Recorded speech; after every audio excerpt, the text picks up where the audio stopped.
After a 10-minute walk, I arrived outside the Eureka Skydeck. The vertically aligned letters on the logo resembled a tower, which might be exactly what they were going for. I suppose me pointing out the videos at least gives you, like, a notice that you need to, like, click on it. On something on the screen, at the very least. Or to, if you want to, you know, if you want to go see the extra bonus things.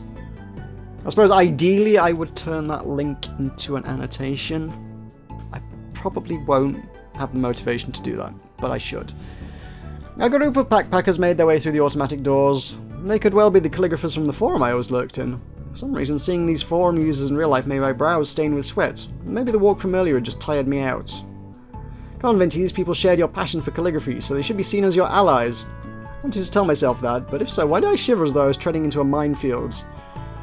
You know, when I was saying earlier that Vinty's life here is sort of weirdly relatable for me, it was like this past PAX East, there was a weird Let's Players meetup at PAX that was organised through r/Let's Play, which is also this same kind of like, I know this feeling, I did this, I don't really contribute to r/Let's Play on Reddit, but I kind of lurk around there, and I saw a notice that they were like, hey, we're having a meetup, anybody want to come to this? And I was like, yeah, alright, I'll go to that, why not?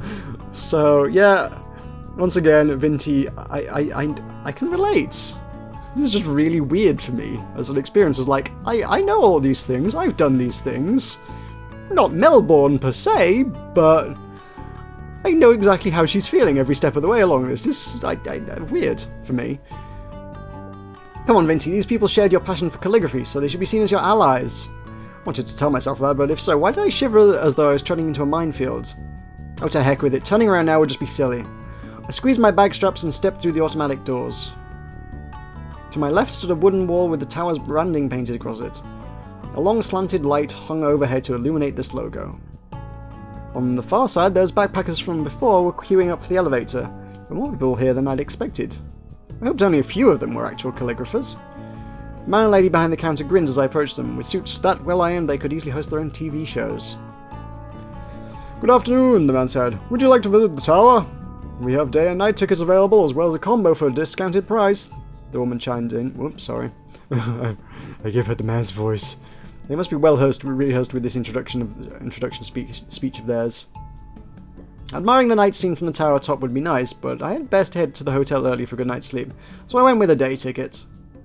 After I made the purchase, the mail staff pointed at the dimly lit hallway. You'll see the elevator on the far end. The lady nodded. Thank you, please enjoy the view. These two backed each other up with more grace than most married couples I knew. After saying thanks, I made my way down the hall and into the elevator. Skydeck is the Southern Hemisphere's highest viewing platform, male voice echoed as the numbers on the display soared faster than I could keep up. Right, we might blast off into space at this rate. 285 meters, that's the same as 20 Melbourne's trams stacked on top of each other. The pre-recorded voice continued to list the tower's features. The upward force pressed my shoes against the floor, and that ear-popping sensation from the plane landing made a return, though it's far less severe this time around. Did you feel sway at all? That's normal. In fact, the Eureka Tower can sway 30 centimeters in each direction. It's had to be the most powerful elevator I'd ever stepped foot in. One in my apartment creaked after floor 3 and broke twice a month, so no contest there. We're nearly there. Enjoy the view and listen for the sounds of Melbourne above you. Welcome to Eureka Skydeck. The number display stopped at 88. The staff greeted me on the other side of the door as soon as the doors opened. I said hi back as I hopped off the elevator. Oh, I keep right-clicking. I have some sort of weird twitch in my right finger or something, probably. I don't know. I don't know. It's the only explanation I got. Video! We have another video. The tower walls consisted of glass panels so clean they might as well be invisible. I guess the staff maintained these panels daily to ensure customers got a clear view of the cityscape. There were binoculars set up around the tower, but with a view this clear I had no issue with admiring the scene through my own eyes. I walked up to the nearest glass panel and took a glance down. This must indeed be the 88th floor, as the people below looked like rice grains. That must be how we all looked through Excelia's eyes. Visitors snapped photos of Melbourne skyscrapers as they strolled around the tower, while this one dude was taking selfies with the souvenir shop as the background. To each his own, I suppose? With so many people around, I had no idea which ones were the calligraphers from that forum. I might have to ask around, but first I stood by the glass panel and took a selfie for myself to keep. As I put my phone back into my pocket, a couple of girls came up to me. They both carried leather handbags that I bet were designer brands. These ladies had so much makeup on they looked like they'd been hit in the face. Kind of defeated the purpose, if you ask me. "Hey there," one of them said. Oh, cigarette breath. "You a calligrapher as well?" My cheeks reddened as I nodded. "You know, just as a hobby." I always blurted out those same words whenever people brought up the topic. When would I find the courage to confess this meant everything to me? When the girls looked around. "No signs of Excelia, just like I expected. We wasted our time trying to invite her." The other lady shrugged. "She never even responds to email. What makes you think the queen of calligraphy would show up in person just to meet ants like us?" I almost smelled the hate seeping out of these two. It reeked like a skip on garbage collection day. The girls continued to rant on about Excelia. "She went to one of those cons near my place and charged $100 per autograph. That much money for a scribble? She for real?" "One time I asked her for a photo and she refused. Who does she think she is, anyway?" Excelia had rejected my request for a picture too. Surely there must be a reason we'd failed to consider. Contract, dealing with agents, all the other superstar stuff. The attacks continued, making me wonder why the girls even bothered flying to Melbourne in the first place. Might as well stay home if they really hated their idol that much. "Excelia has rich parents, plus all of her siblings are successful as well. No wonder she has so much money to throw around." "Yeah, that's all it comes down to. We're the ones who saved for months just to fly here." Both of the girls turned to face me. Their stares pressured me into pinning my hands against the glass. One of the ladies said, "You're here to see Excelia as well, I'm guessing. Are you a local?" "I received a grant to fly over," I mumbled. The girls furrowed their brows as if I told them I'd drowned a baby along with 3 kittens. Oh, you know, I'm going to start pressing spacebar instead. I keep doing that. "Oh, government money, right." With that, the girls scattered off, probably searching for more like-minded folks to exchange complaints with. I gritted my teeth to hold back some choice words I'd prepared for these fine ladies. Maybe they misheard me, but I got here through a grant, not by robbing a blind man's house. So much for these people being my comrades. After taking a few more photos around this tower, I returned into the elevator alone. With colleagues like those, I would rather go solo anyway. The doors closed, and as the elevator descended, that male voice came through the speakers once more. "Hope you enjoyed the view. The view from the skydeck is constantly changing. Brilliant sunshine, rolling clouds, pristine sunsets, and dazzling city lights." I wanted to believe those bad apples would never reach the top, but that sounded like some sort of fable parents told their kids. Maybe it was all about money like those girls said. So many calligraphers showed up on the skydeck today. I gazed down at my hands and wondered if they could really produce works that stood out among such a crowd.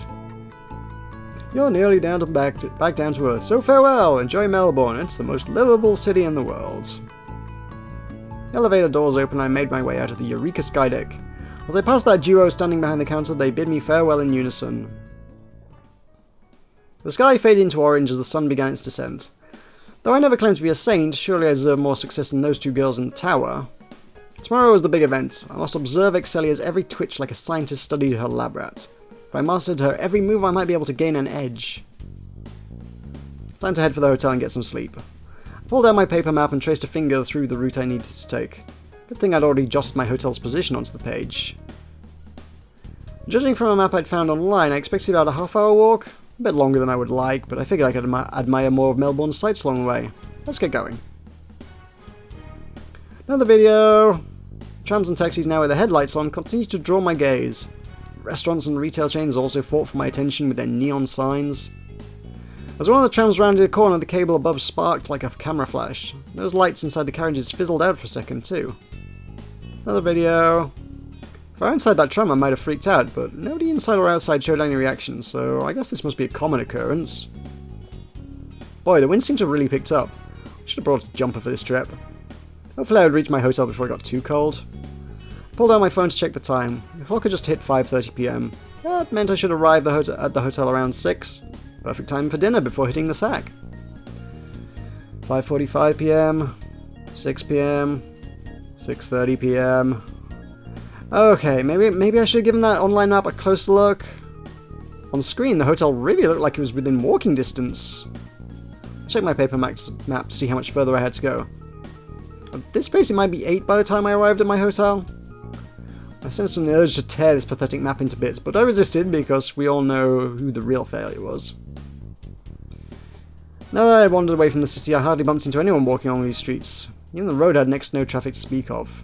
How far was this? We've gone so far outside the city there's no traffic? That was not going to be walking distance.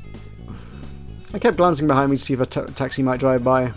Of course, they would all disappear now that I really needed them. Travelling in a new country had thrilled me so much during the day, but under this dark sky I realised how scary foreign places could be. Those deserted construction zones I passed hardly helped. The birds that sang throughout the day had all gone to sleep as well. A tram drove by once in a while, but I had no idea if any of them passed my destination. I should have researched properly instead of just giving that online map a passing glance.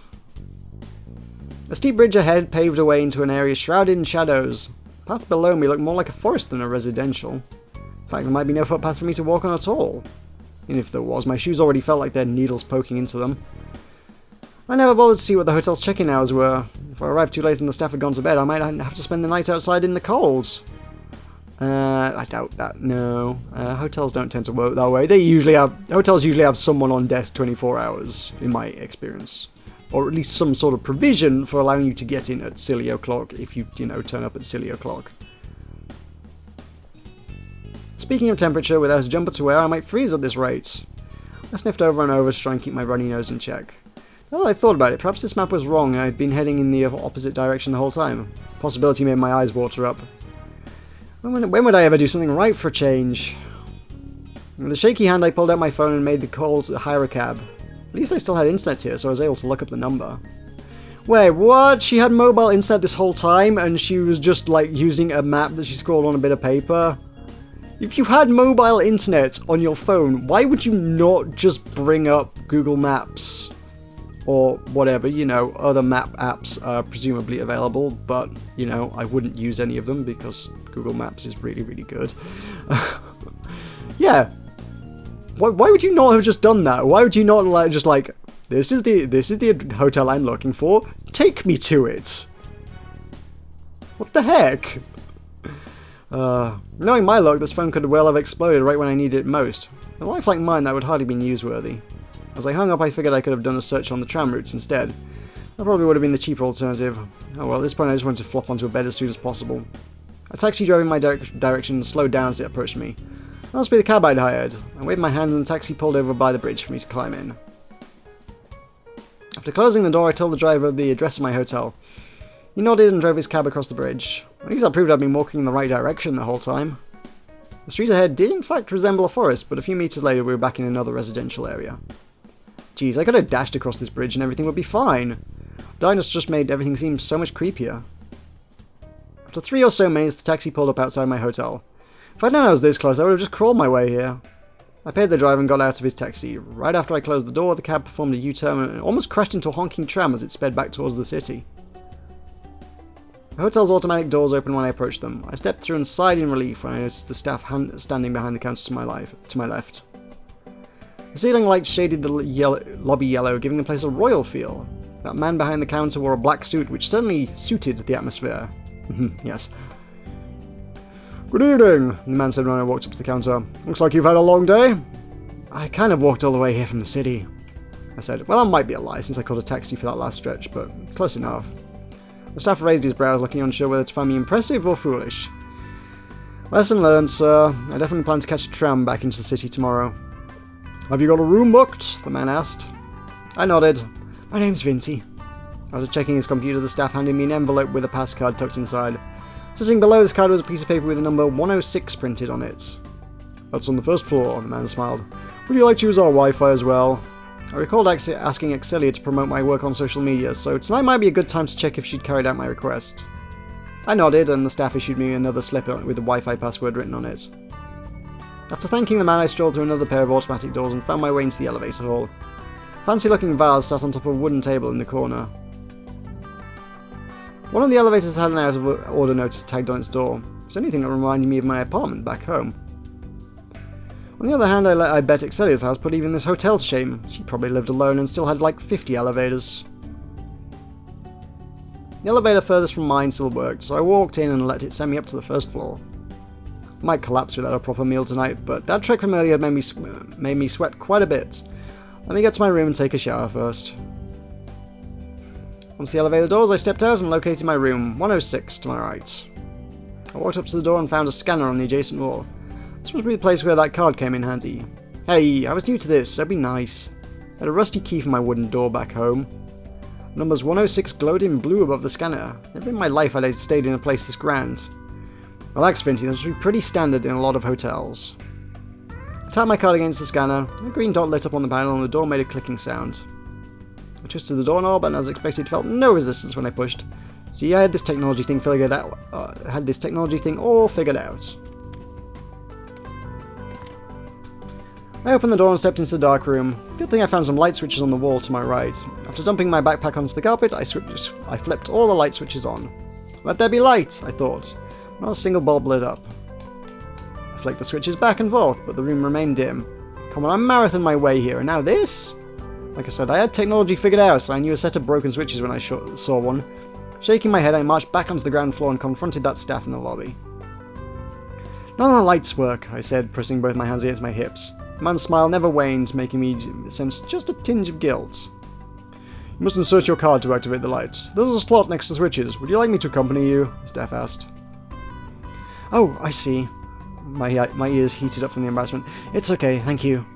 Like I said, I used a rusty key for my wooden door back home. Never been much of a technique.